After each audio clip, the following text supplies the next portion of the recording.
indulgers, I hope you all had a great long weekend. We spent ours entertaining. And the next morning we were confronted with some cleaning. Especially the oven, it had gotten so much use the day before and was very greasy. Today I'm going to be sharing a very effective way to get your oven clean.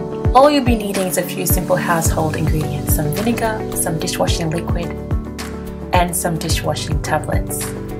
And of course an empty spray bottle.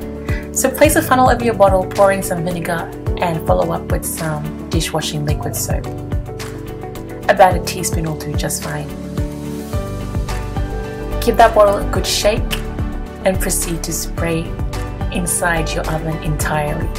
I fell in love with using vinegar during the first lockdown last year.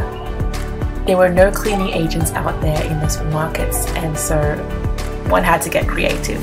The next thing I've done is I've taken a dishwashing tablet and I have scrubbed the surface of my oven with it.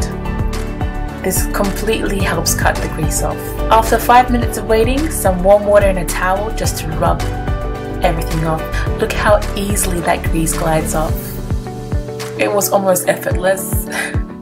So just get in there and get into the corners and on the roof of the oven, and don't forget to wipe down the bottom where all that solution has trickled down to. Our oven is looking good, much better than before. I think we've earned a cup of tea. Thanks for watching. More kitchen hacks will be coming your way very soon.